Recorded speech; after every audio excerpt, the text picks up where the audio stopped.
Rich Tarani with TMC here. Thanks for watching. We're at the Cloud Expo 2012 at the Jacob Javits Center in New York.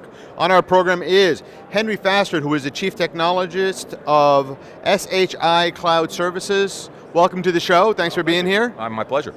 So tell me a little bit about your company and what you do. So SHI is a company that's been in business for 23 years.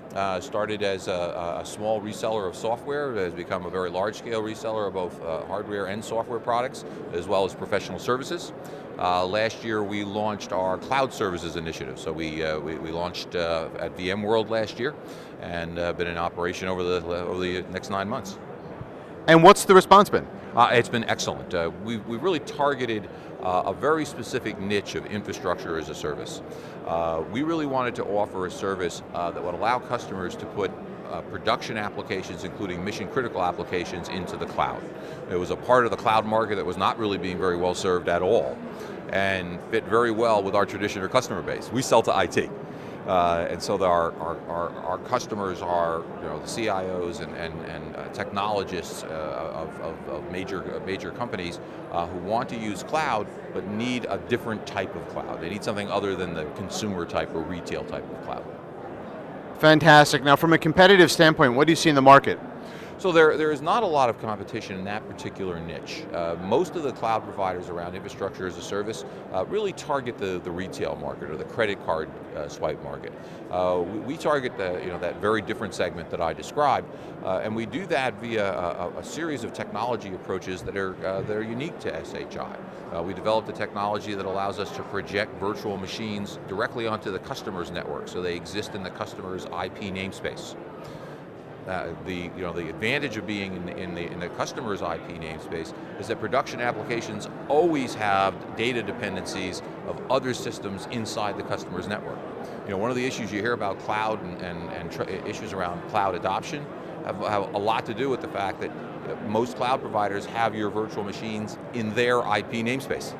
And so that means you have to migrate data. You can't simply move and access data easily inside your own network.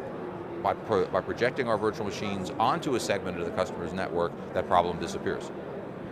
So a real time saver for your customers, it sounds like. A real time saver and an enabler. It allows them to do things that they ordinarily couldn't do with most cloud providers. So for those people watching the video right now, wondering if they're a potential customer, is there a way for them to know that you could help them? So anyone who is interested in putting production applications, mission critical applications into the cloud, are a good fit for what we do.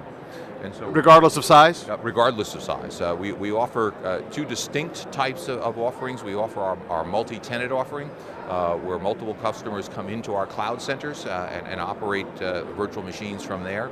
We also have a capability called Managed Private Cloud, where we put our infrastructure directly in the customer's data center. We still own it, we still manage it, we still charge for it on an OpEx basis, but it exists inside the customer's four walls. So many customers have issues where their data simply cannot leave their data centers, need to be inside their four walls.